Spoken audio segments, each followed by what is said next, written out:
नमस्कार विद्यार्थी मित्रांनो, मी धवल कांतीलाल रंगारकर इव्हॉल्व करिअर अकॅडमी मध्ये आपणा सर्वांचं सहर्ष स्वागत करतो। भरले का रे फॉर्म? भरले का? लिंक ओपन झाली ना? झाली ना लिंक ओपन? भरणं सुरू केले का? है ना? काय करा, लक्षात घ्या, ठाणे महानगरपालिकेचे जे काही 1773 पदवाली जी काही जाहिरात आली होती है ना, त्यांची जे काही फॉर्म फिलिंग डेट आहे ती 12 ऑगस्ट 2025 आणि 2 वाजतापासून काय झालेली आहे, ही लिंक ओपन झालेली आहे।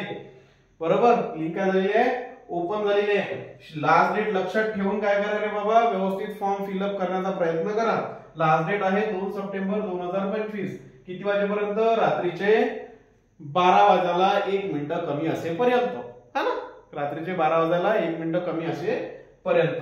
क्लिअर आहे का इथपर्यंत? चला, किती पद होते रे बाबा याच्यामध्ये पूर्ण 65 प्रकारची पद आहे, है ना? ज्याच्यामध्ये टेक्निकल आणि नॉन टेक्निकल असे पद होते। त्याच्यामुळे है ना, प्रत्येक पदाचं विश्लेषण इथे बोर्डवर हे सांगणं काय आहे, सोपं नाही आहे, कठीण आहे, कारण आपला काही डिजिटल वगैरे बोर्ड नाही आहे, साधा बोर्ड आहे, त्याच्यामुळे याच्यावरती आपण नाही सांगू शकत। त्यासाठी मी काय केलेलं आहे, सरळ याची जी काही पीडीएफ आहे ती इव्हॉल्व करिअर अकॅडमीचं जे काय आहे आपलं टेलिग्राम चॅनल आहे त्याच्यावरती मी काय केलेली आहे, ती अपलोड करून दिलेली आहे, है ना? जर तुम्हाला काही क्लिअर करायचं असेल तर टेलिग्राम चॅनलवरती जायचं, तिथून ते काय करू शकता तुम्ही, ते जॉईन करायचं आणि तिथून तुम्ही जे काही पीडीएफ आहे ते पीडीएफ काय करायची, डाउनलोड करायची, है ना? झोपलेले असाल तर काय बाबा, पुन्हा रिक्वेस्ट करतो, आता उठा, उठण्याची वेळ झालेली आहे, है ना? असं समजा की आता काय झालेली आहे, सकाळ झालेली आहे तुमच्यासाठी। आणि कोणती सकाळ झालेली आहे? रात्र न होणारी। आता ही सकाळ अशीच राहील कधीपर्यंत? जोपर्यंत तुमच्या या 1773 मध्ये एक पद तुमचं होत नाही तोपर्यंत ही सकाळच असू देत राहिला, सकाळला रात्री बदलू नका, है ना? समजतंय का? तर लक्षात घ्या, है ना? काय म्हणतो मी, फॉर्म फिलिंगची डेट सुरू झालेली आहे, फॉर्म फिलिंग सुरू झालेलं आहे। फॉर्म फिलिंग करत असताना महत्वाची गोष्ट लक्षात ठेवायची, कोणती?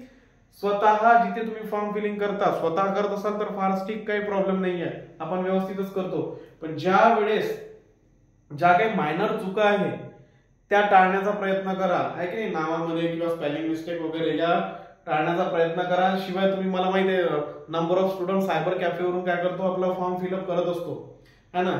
तर काय करायचं मग, ते लोक काय करतात, डॉक्युमेंट्स घेऊन घेतात आणि नंतर काय म्हणतात ते की आता सर्व्हर डाऊन आहे, नंतर व्यवस्थित झाले की आम्ही तुमचा फॉर्म भरून ठेवून देऊ। क्लिअर आहे? तर काय करायचं बाबा, जो तुमच्या समोर पुढे बसून तुमचा फॉर्म फिलअप करून घेत असेल तिथेच फॉर्म भरा, इथे तिथे डॉक्युमेंट देऊन द्यायचे नंतर फॉर्म भरायचा। असं गमत करत बसू नका, कारण कसं आहे, फॉर्म भरताना काय चूक होणाऱ्या ज्या काही मायनर चुका आहेत, ज्या मायनर मिस्टेक आहेत त्या काय करावं लागेल, आपल्याला टाळाव्या लागतील। दुसरी गोष्ट लक्षात ठेवायची, जर काही टेक्निकल प्रॉब्लेम असेल तर त्यांनी हेल्पलाईन नंबर इश्यू केलेला आहे। कुठला आहे तो? 0226108752 आणि जाहिरातीमध्ये जर काही तुम्हाला प्रॉब्लेम असेल कोणत्या बाबी संबंधित, तर त्याच्यासाठी विचारणा जर करायची असेल तर तुम्हाला तो सुद्धा नंबर दिलेला आहे, 0222541549। लक्षात घ्या, मोस्ट इम्पॉर्टंट आहे परीक्षा फी। मोस्ट इम्पॉर्टंट काय आहे? परीक्षा फी आहे। ओपन वाल्यांसाठी किती ठेवलेली आहे बाबा त्यांनी? 1000च आहे। ओपन वाल्यांसाठी किती आहे? 1000 आहे, कमी आहे, है ना? आणि मागासवर्गीय किंवा अनाथ लोकांसाठी काय आहे? 900। बरोबर आहे, कारण महाराष्ट्र कसं स्टेट आहे रे बाबा, महाराष्ट्र वेल डेव्हलप्ड स्टेट आहे। इथे नंबर ऑफ लोक काय झालेले आहेत, पैशांच्या याच्यामध्ये ढिगाऱ्यामध्ये काय झालेले, दबून गेलेले आहेत, है ना? इथल्या गव्हर्नमेंटला असं वाटतंय की महाराष्ट्रात प्रत्येक लोकांजवळ काय झालेलं आहे, पैशाचा ढीग साचलेला आहे, राईट, है ना? त्याच्यामुळे त्यांनी काय केलेलं आहे, कोणताही विचार न करता तुमच्या जवळपास, आता हे तर पहिल्यांदा होत नाही ना फीसच्या बाबतीत, आता आपल्याला याची सवय व्हायला पाहिजे या गोष्टीची। आता या गोष्टीवरती काही बोलून किंवा काही इश्यू रेज करून काहीच फायदा नाही आहे। आता आम्हाला काय झालेली आहे, या गोष्टीची सवय झालेली आहे। इथपर्यंत क्लिअर आहे ना सगळ्यांना? तर लक्षात घ्या, बऱ्याच दिवसानंतर आलेली आहे 1773 पद आहेत, यातलं आपल्याला किती पाहिजे? फक्त आणि फक्त एक पद पाहिजे। 65 प्रकारची पदे आहेत, पीडीएफ वरती पाहायचं, त्या अकॉर्डिंग टू त्या पीडीएफ मध्ये दिलेला जो काही क्रायटेरिया आहे त्याच्यात जर तुम्ही बसत असाल तर काय करा, तो फॉर्म फिलअप करा। दुसरी गोष्ट आहे, जर नॉन टेक्निकल जे काही आहे, समजा नॉन टेक, ज्याच्यामध्ये क्लरिकल वगैरे जे काही पोस्ट असतात, त्याचा जो काही सिलेबस आहे तर तो आपण आपल्या इव्हॉल्व करिअर अकॅडमीचं जे काही युट्यूब चॅनल आहे त्याच्यावरती तुमचं ते मराठीचं झालं, नंतर अजून बाकीचे जे काही विषय असतील, बुद्धिमत्ता झालं, गणित झालं, है ना, त्याचे काय होतील तुम्हाला क्लासेस वगैरे कंटिन्युअसली प्रॅक्टिस बॅचेस किंवा क्लासेस काय होईल कंटिन्युअस मध्ये मिळून जातील. क्लिअर आहे इथपर्यंत, है ना.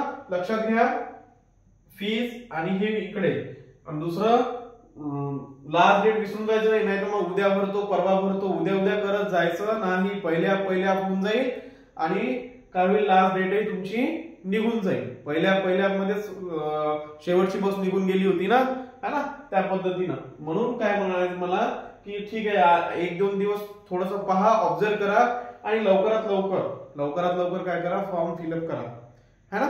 ठीक आहे इथपर्यंत, ठीक आहे ना. चलो काय करायचं, इव्हॉल्व करिअर अकॅडमीला काय करा, पहिले तर सबस्क्राईब करा. सबस्क्राईब केल्यानंतर तिथे जर जे काही व्हिडिओज असतील तुम्हाला पहा, वॉच करा, आवडत असेल तर ते शेअर सुद्धा करा, है ना. काय करा, आवडत असेल तर शेअर सुद्धा करा. आणि या संदर्भात हे ठाणे महानगरपालिकेचे जे काही 1773 पदे संदर्भात जे काही पीडीएफ आहे ते तुम्हाला ऑलरेडी कशावरती अवेलेबल आहे, इव्हॉल्व करिअर अकॅडमीच्या टेलिग्राम चॅनलवरती काय आहे अवेलेबल आहे. ठीक आहे, थँक्यू.